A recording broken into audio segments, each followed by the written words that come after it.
G'day,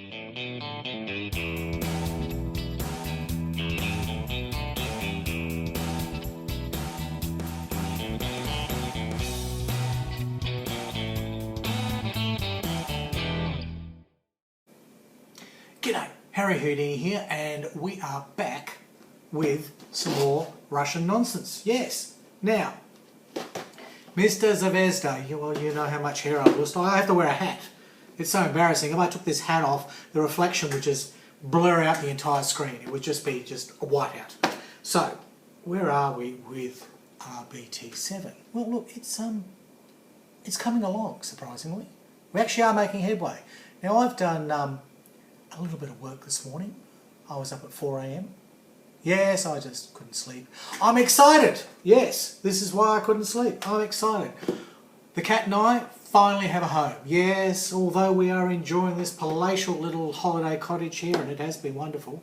We have both enjoyed it. There's wallabies bouncing around outside there, leaving us little dumplings on the lawn. Quite nice. And there's ducks and there's galahs and oh look, everything. Well, there's a bloody pony that comes by here too. Cat doesn't know quite what to make of that, but that's another story. Anyway, yeah, next week, our own cottage, our own place, and we will be there for years to come. Well, we hope. We hope that's what the story is. So there you go. There will be a permanent spot. But for the moment, this will be pretty good. And look at all this. I managed to pile all these little suckers up. I'm not actually going to make all of these. I've already done 9. So there's 9 that are sort of, you would have seen videos for in the pipeline. I'm fiddling a fag with. But enough of that, Harry Houdini. Back to the BT-7. Okay, so I have done a bit more photo etch, which went on surprisingly well, and it hides a multitude of sins there for the turret. It hides it so well you can't even get the sucker out. There you go. How good is that? Ah, there we go. Finally. There's a lovely piece on the bottom here which hides that horrendous joint because, as I said last time, this turret is a bit wobbly. It's a bit wobbly. Well, we've got that lovely barrel in there now. I've kind of sanded that down and I've got the last parts in there. Oh, little hatch has fallen off. He'll be here somewhere. Here he is. Yes. I still can't decide whether to use the plastic hatches or Eduard supplies lovely little photo etch hatches. And either way I can sort of put handles and things on them. But what's of more concern is Eduard gives me an entire interior for this turret. And if you were watching last time, and if you were paying attention, because I do ask questions, I had to put the lid on to stop the wobbliness, right? So I had to put the lid on the turret, just hold in place. But unfortunately, there's a little bit of cement there that kind of got it stucketed. Anyhow, I'm going to try and get the knife in there and slowly cut that out so I can take the lid off my turret, and then we can put in the photo etch interior, which will be kind of exciting because I can use my foldy tool and we can do a few things, and you know, I can show you that. I can show you what I do, and hopefully it'll look quite nice. So there you go. That's where we're at. We're about to do a turret interior. Oh, I hope it works. It all depends if I can get that stinking lid off the turret. We'll see. You know, have knife, can cut. All right, here we go.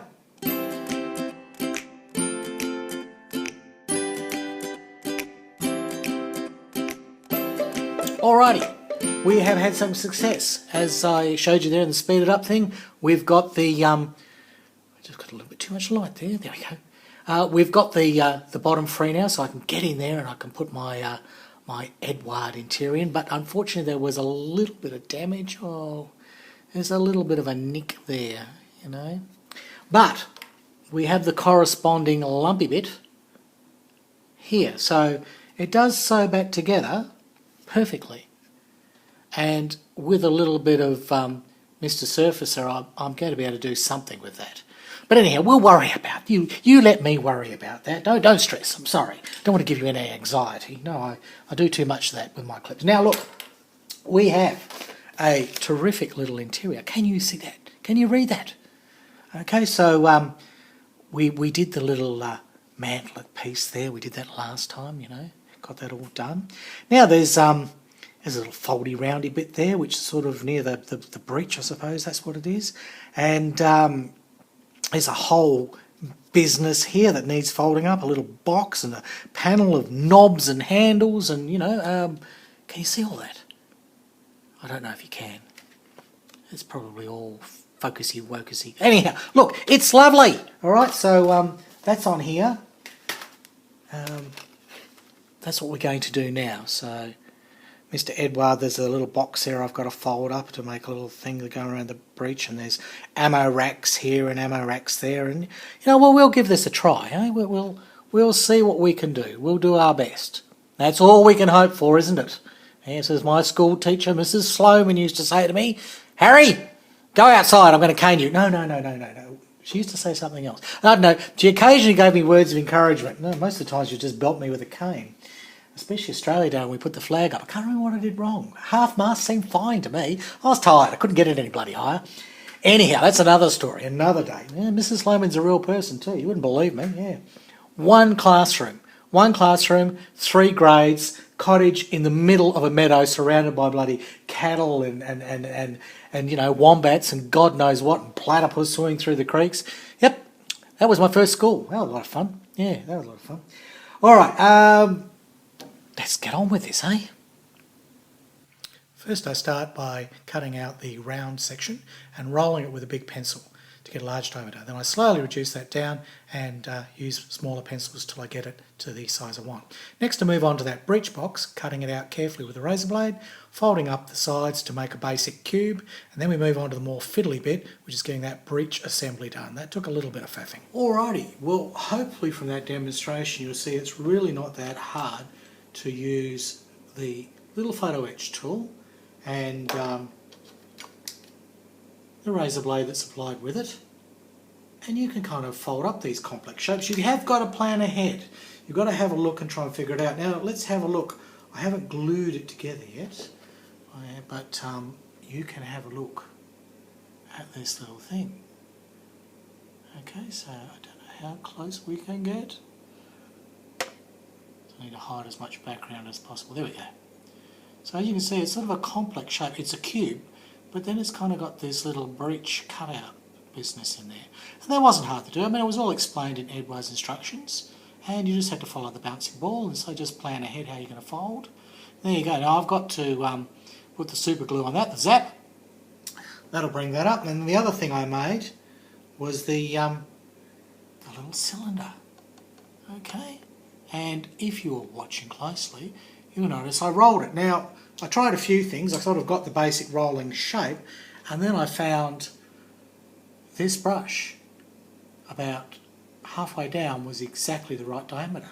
So that's how I got to it. But basically, you start with something big and you roll, and then you slowly roll down with smaller things. Now, you can buy expensive little roller kits, and you can pay plenty of shekels for them. Bugger that. I'll just use what comes to hand. I mean, anything that's basically a rod, and I can start with a big one and work my way down, I can get a bit of photo etch to roll. And as I say, this turned out to be near enough to spit. And really, it's not going to matter. I'm going to hide the join. There'll be a tiniest little join. Oh, look, I don't even know if you can see it. It's like the tiniest little join on there. Who knows? Who cares? It doesn't matter. It's going to be hidden inside my turret. Only I'll know. Well, you'll know. Shh, don't you tell anyone. Okay, so roly foldy, foldy, rolly, it's not that hard. Just a simple tool can get you a long way. Bit of logic involved. You kind of got to look at the pattern of it, right? And as I sort of said before, Eduard here does sort of show me what I need to do. Okay, so it's this one. So I sort of had a look at it and I could see how it was supposed to end up. And I just started, obviously, with the outsides that would fold in and then kept folding, and then ended up with the tricky bit as the last fold, which was kind of the little wobbly shape bit inside there. And that's it. It really wasn't that hard, Maybe it's easy for me. Maybe this is just all too hard for you. Well, then don't get photo etch. Forget this. Fast forward, do something else. Get a plastic part. Really? Goodness me. No, look, photo etch, it seems intimidating, but the more you do, the better you get at it. And I've buggered some up. I totally stuffed up the radar for the Grass Spay because I didn't think ahead and I just started folding it, and then I realised I'd folded it all backwards and the bloody thing was inside out and it wouldn't actually come round and all the little things join. So I folded it back out again, and if you fold photo etch one way and then the other way, you know what happens? Do you know what happened? The bloody stuff snaps, of course. So then I ended up with not a foldy photo etch, but I ended up with all the bits and I had to glue them all together. So maybe I'm going to buy the correct photo etch kit for my grass survey. I wanted the, Eduard has a kit. Eduard's got a kit. And I should buy that, and then I might replace that radar. But I eventually did manage to get it to all glue back together. And I learnt very quickly that they only fold one way. And usually the photo etch has markings on it. And those markings show you that's where you've got to fold. And if you have a look at how it's got to end up, you'll soon figure out, you know, like you need to do it sort of in your head. You need to do almost a visualization. And you go, if I fold this and then I fold that and I fold that, will it end up? And, you know, if you can't visualise, well, you're knackered, all right? Bugger it. Photo etch is not for you, because you really do. You have to think ahead and you have to think in 3D. So if you can't do that, get a friend. Get a woman. Most women can sort of think that through for some reason. I don't know why. Sort of a female thing. Bit of a it's not a normal linear logical thing that men do. It's more of a three-dimensional kind of abstract logic that a lot of women can do. But I'm not being sexist here. It's just generally women are quite good at that sort of thing. They don't think in relative fixed terms. They kind of think in much broader terms. It's an evolutionary trait, if you believe in that sort of stuff. Anyhow, I digress, and I don't want to get into a battle of the sexes here. But if you're having a problem with your model, ask a woman. Quite often, surprisingly, ask your better half. It'd be amazing the insight that they'll give, and they'll get you out of some fixes. It's helped me a few times. I've been quite surprised. Anyhow, enough of that, Harry Houdini. Let's get on with the bloody model making. Alrighty, I have been very busy here, and you'll see I have a pile of little photo etchy bits and pieces. Now, I've just folded these. I have not glued them together yet with the Mr. Zappo, you know. He's coming, yes. But this is what I like to do. I mean, if I've got a whole section where photo etch is going on, it's silly to keep putting out a bit of the CA glue and using the tiniest bit and wasting 90% of it. I'm a bit stingy that way. I don't want to bugger it. I don't want to waste it. So I'll fold all the little bits I can, get them ready, and then once these little fellas have all been bended and folded with my tools, I'll then do a massive production line of Mr. Zap and glue them all up and then put them all in. Now, I've also been very clever. Well, you know, clever is a word, I suppose. I've been busy. Now, remember there was a dent in this guy? Well, he's fixed now. I don't know, is that focusing? Who knows? How do you make these bloody things focus? Who knows these things? But I managed to extract the little piece that was stuck still on here. I managed to cut him off with my knife, glue him back in there, only he was a bit wobbly, but that was okay. And then with Mr. Surfacer, I have totally repaired that. I've also cleaned out the inside of it. There were some, I suppose they're injection pin marks, something, big blobby bits in there. So I've gone in there and I've hit those with my files. Now, if you haven't got them, these sort of things are bloody, ooh, don't hit the iPad, Harry Houdini. These things are mighty, and especially if you're doing curved surfaces, as I was there, I'd be using the blue one, wherever the hell that's buggered off to. But anyhow, I've got all different ones. I've got triangle shapes and square shapes, and this flat one's really handy for photo etch. And these are diamond files, I think. They're tiny little bits of diamond as far as I know, or maybe they're just very sharp. They call them diamond files. Well, I like to think there's diamonds on them. So there you go.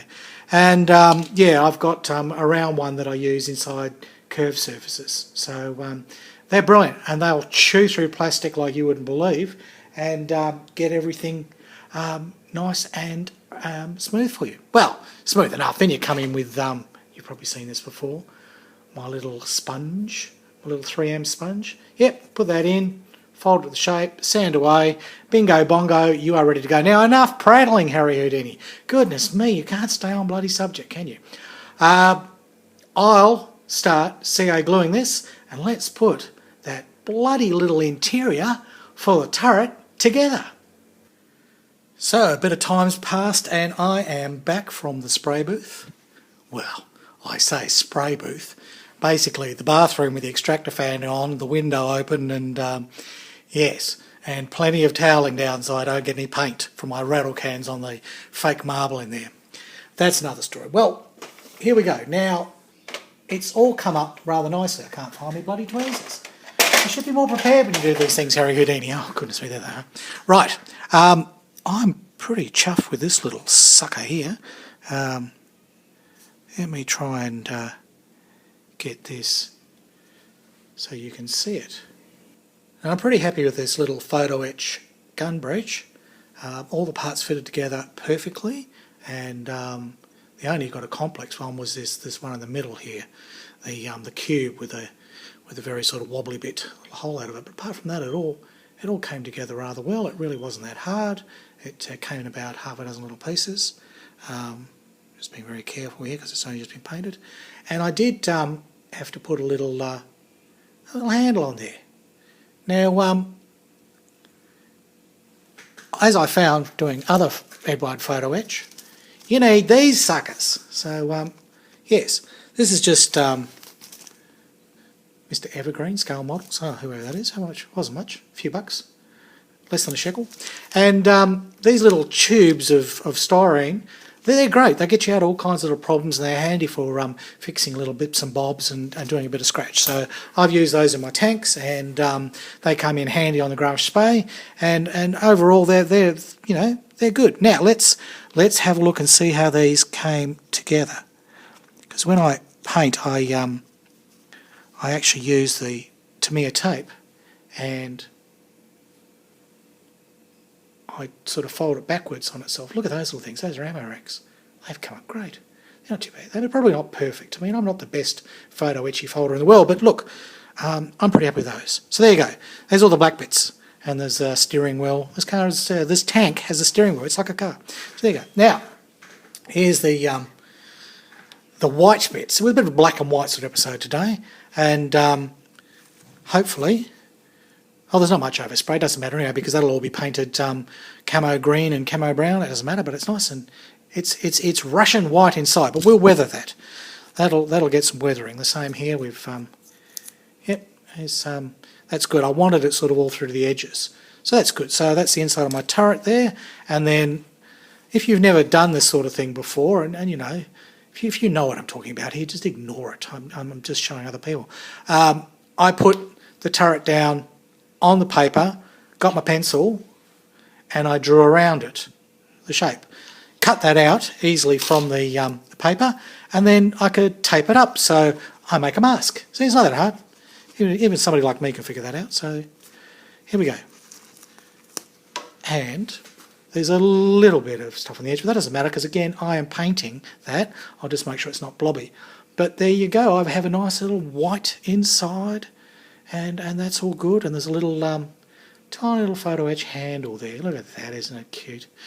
Oh, I love my Eduard, I really do. It's easy to work with, and the results are always impressive. Now, I've done the inside, and there's the scratch-built little bulkhead I put in there. Did I tell you about that? Yeah, you know there's a wobbliness with this tank, and I've had this before. I had to keep the top on all the time because otherwise the sides just wobble. So I said, bugger that, and having had a look at some real photos, and I'll include one at the end here, of the interior of the BT-7, there's a bulkhead. And I remembered there was an unused bulkhead for my Kugelblitz. So, Kugelblitz, that bloody flak pan's the thing I made. Anyhow, so I decided, what the heck, I'll steal that, and I custom fit that in there. Now, here we go. Let's see if we get this off without there being an almighty disaster.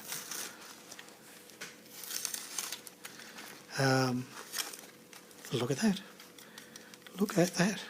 So, there she goes. Now, you know, I probably could have got away with not even masking this because, you know, basically I haven't painted anything else. But I'm a bit sort of a neat person, you know. I like things kind of tidy. So there we go. Now, I didn't overspray this interior. I didn't go for like a full-on sheen, even though it was matte. I found when I was doing the Panzer II to kind of just get a bit of colour on there, but let it not stick to little edges and corners, because that then aided in the weathering process. Because I already had those little edges showing, I don't know if you can sort of see that, that's sort of already got a little bit of like, just the same sort of effects you get if you were basically in there doing some pin work, you know, pinning, whatever. You know, you put the weather and you put the pin in, what, a pin wash. Oh dear, my brain, I have a big brain fart then. Sunday morning, brain's not working. Anyhow, look, that's all nice and white. That looks terrific. And of course this business will go back on and hide my old shooter's ends. And there's my custom made bulkhead, which is in exactly the correct position, and that's given this a whole lot more rigidity because it was kind of wobbly before and I couldn't really work on it without keeping the top on. So there we are. I'm going to start putting the black bits in the white bits, and I'll throw some photos on the end of this for that, because you don't want to sit around and watch me just doing that. No.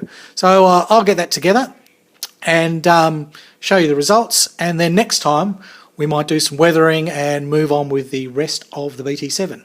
So that's about all we can do for today, and I'm going to leave you there. So look at that, quick assemble. How about that? Oh, look at that.